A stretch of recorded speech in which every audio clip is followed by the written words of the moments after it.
Hello, everybody. My guest today is Seymour Duncker. He's the co-founder and CEO of a company called iCharts, the leader in cloud business intelligence and analytics, and a seasoned entrepreneur who's been both a consumer and developer of visual analytics.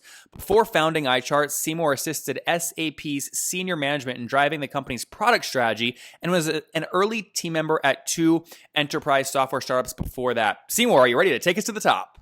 Absolutely. We were great meeting you. We were just joking about you're in Mountain View, and I was making fun of how much rent you pay compared to what I get, right?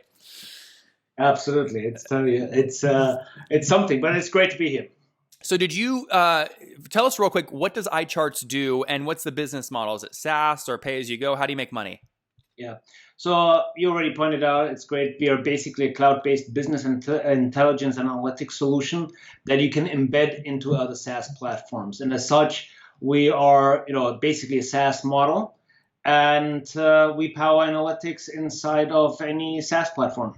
And so give me an example of how a customer's using you. Like, tell me a real story. Yeah, exactly. So, for example, we partner with NetSuite. NetSuite is a cloud-based ERP solution, the largest actually, and they basically use us as a native embedded BI engine that basically powers us for all of their customers. So all of their customers are anything from manufacturing companies, software companies, retail companies. And they basically use us like an app inside of NetSuite to get all of their insights, real-time dashboards, interactive charts, right natively inside of their solution. They don't have to log into a separate system. They are all inside of NetSuite, and that's how we work. So guys, just to knock out some of these acronyms in case you're tuning in and you're kind of new to business. So when he uses the word BI, that's business intelligence, and then obviously mentioned NetSuite. You guys obviously know that. So Seymour, should we think of iCharts kind of like a, like a grow.com, what Rob's doing, or like Clipfolio and what Alan's building? I mean, is it a visual representation of data, or is there something else behind it? So basically, it's more horizontal than that. So we basically can take any kind of data and aggregate that data in real time and then visually represent it, so that people can interact it, slice and dice the data, but also not only visually. So pivot tables continue to be, everybody loves pivot tables, so we do pivot tables as well. In a more broad, really a broad way to explain to us, as an analogy is, think of us as like in every car, you have a navigation system, right? And rather than the car manufacturing building those navigation systems themselves, we supply the equivalent of a navigation system to everybody who basically is a car manufacturer. In our case, it's SaaS platforms. Got it. It makes good sense. And who are you selling to? The NetSuites or the companies that are using NetSuites? Like you have on your site, I think Candy and a few other companies. It depends on kind of which ecosystem we work with. So we consider the SaaS platforms ecosystems, and NetSuite is a massive ecosystem. I think they serve around about 40,000 corporate entities. So in that case, we have a mixed business model. Either we have a direct sales team. We are working very closely with NetSuite, who are bringing us into business. So very mixed. But as we branch out over NetSuite, we are serving. We will go into exclusive relationships with these with SaaS platforms and let them distribute us. So it depends basically by ecosystem and how we are initiate the conversation with each. And I want to kind of dive in and get a sense of where you were psychologically when you decided to launch the company, right? You had some successes before this. Before we do that, though, help us understand the average customer. Are we talking $100 per month, like annual plans, or $10,000 or $20,000? What's the average customer paying you per year or per month? Oh, it can range from anything, I would say, starting around about $15,000 per annum. To much larger than that, and that obviously bundles a number of users. So we basically give you, if you use NetSuite, we basically right size ourselves with how large your NetSuite instance is, right? Yep. So depending on how many users you have on that particular platform, we'll basically give you an unlimited version for that amount of users, and that kind of varies. Yeah, so I'm seeing on your pricing page you have the 3 plans: Professional, Business, Elite. Professional's $830 per month. Business is $1250. It looks like $1250 if I annualize that, it comes out to about $15,000. So that's your most popular plan, the 50 user one. Yeah. Yep. Very good. Okay, let's dive in more kind of the emotional side of the story. So what year did you launch the company in? So I arrived in the US in 2010. So I had incorporated the company before that, but effectively restarted the company when I had landed shore here in the US in sometime in early 2010. And where'd you come from? So I originate from back in Germany. I'm half Indian, half German, and so I was spent most of my time back in Germany. There's a healthy ecosystem over there. I spoke at DLD in Munich, and I was shocked at just there are so many people, so many companies. Why'd you move from Germany to your very expensive rent in Palo Alto? Oh yeah, I was paying way too little back in Germany, so I decided. What was your rent? What was your rent in Germany? Like a fraction of what I'm paying today. So I would say a quarter. So I've got it's a really funny and interesting story. So I mean, the short version of it is when I had I had this idea for a cloud-based business intelligence platform, and the question really is where do you build that? Right. And when I started originally, I was based in Germany. I had hired brought in early some developers from India. Now my entire development team is here in Mountain View, but that's how I started. And I was wondering where to start. And I know from my past, trying as a German company to sell to the US market, it makes much more sense to be here in the US market than trying to, fighting the not invented wheel here. Yep. But also I talked to early customers in Germany and who I asked, would you be interested in buying from iCharts Heidelberg GmbH or from an iCharts Silicon Valley Inc. And they very clearly said it's, we're definitely interested from buying where the innovation is. So it was kind of clear to me, like the US guys like to buy from American companies, Germans like to buy from Silicon Valley. So why not move there? So why not just do what a lot of media companies do, which is buy a postal box in New York City or buy a postal box in Silicon Valley? Yeah, no. Plus, there's the personal dimension. Like, who would not want to live who would not want to live in the sunny California? Yep. So it kind of was totally fit into my personal and my wife's perspective is coming out here and building a company from him. And fast forward, so you launched it in 2010. Fast forward to today, how many folks are on your team? We have a team of 60 people. Okay. And we have 60 people. All in Mountain View? Well, so we have 2 locations. We have Mountain View locations, and then we are out in Sacramento. My sales sales operations is out in Sacramento. And how many folks of the 60 are sales? We are a 20-man team in the sales and supporting functions. So yeah. Okay. And then if we go back, I want to dig more into kind of this sales role here. We talked to a lot of SaaS companies that have gotten really, really good at figuring out how to drive net revenue expansion from their current customer base year over year. And a lot of that levers, usually the strongest lever there is number of seats, but sometimes there are other levers that inside sales team can pull. What levers are those? I'm assuming those 20 are probably some inside salespeople. What levers are they pulling to drive expansion revenue for your product? So basically, right now, the majority of our go-to-market is centered around, going and finding NetSuite customers. And so the lever is very simple. Like if you are using NetSuite, we pretty much, know your pain points very well, which is you are struggling with, getting reports and insights, and we fix that problem. And so the size of how much you need really depends on how big your NetSuite instance is, and the value of our system grows the more user you use it, right? So we have a discussion with you is how what's the value of having consistent insights and KPIs measured across the organization, and how do you make that transparent and visible to everybody, and that automatically drives our conversation in terms of right sizing, how much of iCharts you need.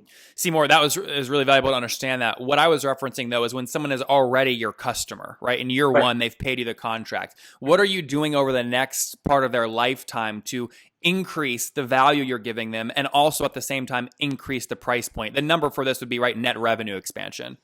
Right. Okay, got it. So, look, as they get started, we develop a really, a good sense of what their needs are. And for example, a number of our customers need, they start with one data source, but now they basically are trying to get insights from multiple data sources. So how can I have an integrated view? That's a fantastic way of expanding. So for example, one of our customers basically has production level data, right? So they have, in one system they have ERP data, their financials. In another system they have production level data, and see that data combined. That drives expansion for us. Got it. Makes sense. So broader use, basically. And you're now, call it 7 years into the company. How many customers are you serving, or a range? So we're quickly accelerating. So around about 200 customers. Okay. And we are adding, I think, 20, 30 customers a month right now. So with our upcoming channel agreements, that's going to be accelerating even further. So just to be, we really started. We've been focusing on various markets. Our focus on ecosystems started really 3 years ago. So that was we started in the NetSuite ecosystem 3 years ago. So that's kind of the real. Seymour, have you bootstrapped this company, or have you raised capital? And if so, how much? So we raised capital over time. So we've raised $23 million to date. Mm-hmm. And initially we bootstrapped the companies with the help of a number of angel investors that basically helped me to come here to the US, and then built the company as we gone. But institutional investments we started taking roughly 3 years ago. So the bulk of the funding came as we growing into our current business model. And I assume kind of as you're raising this capital, you're getting better senses of kind of how cohorts are performing, whether you're onboarding them from the NetSuite kind of channel or other channels you're growing. Obviously, a key thing in any SaaS business is churn. What's your annual churn look like, and why do people leave if they do choose to leave? So our annual churn is around about, I would say, 5 to 7%. Okay. And the majority, we are kind of dependent on the underlying, right? So since we're inside of the NetSuite, baked into the NetSuite, if they leave NetSuite, they leave us, right? Yeah. So that's kind of where we are connected to. Also, a big function, what we've found is that it all matters how we onboard the customers. So, early on, we were still in a learning curve. If you don't onboard the customers in the right way, spend enough time with them, let go too early, that's where we just noticed that they we haven't gotten them where we need to get them to. So doing an excellent job on onboarding the customers, making sure that all of their needs are taken care of, and then obviously there's certain dependencies we cannot fully influence. And quickly, let's touch on Cac and LTV before we wrap up, because we're running out of time. I'm sure you're doing all kinds of tests related to acquisition. What is it costing you on average to acquire a new customer? So as compared to, we compare that to our first year contract. So we are roughly at 50% of our first year contract. Right? Call it so $7,500.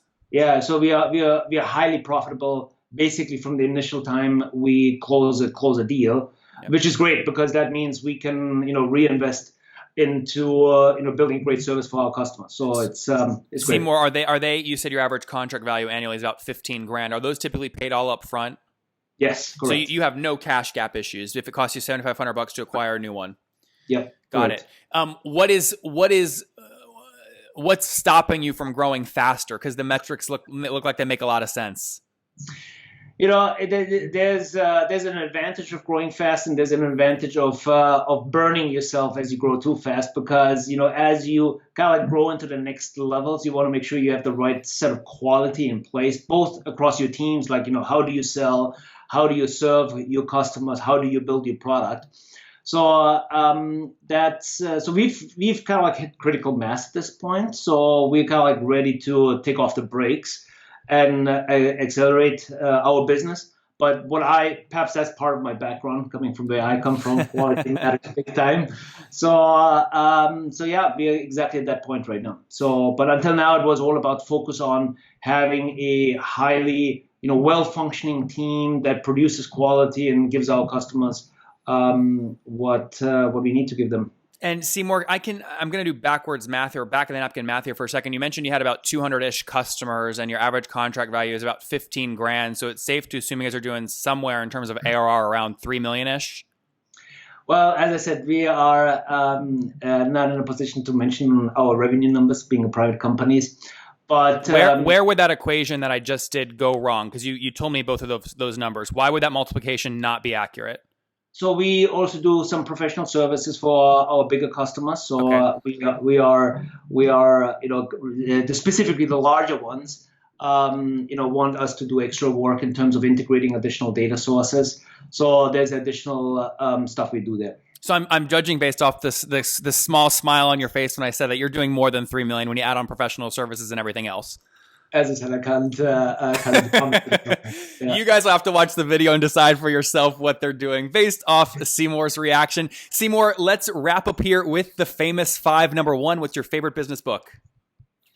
My favorite business book is Kevin Kelly. It's called, and it's slipping right now in my mind. It's Incredible, I think it's called. Incredible. It's basically it's about the future trends. Number 2, is there a CEO you're following or studying right now?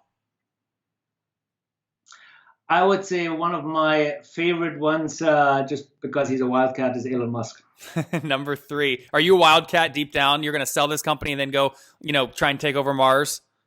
Well, I'm not sure about selling at this point, but it's fun building a high growth company and having a great team on board. So, and going to Mars, I don't know, but there's other stuff that's pretty cool. Yeah, but so Seymour, if NetSuite came to you and they're trying to add to their top line and said, "Hey, we're going to write you a check for $90 million," yes or no? Do you sell?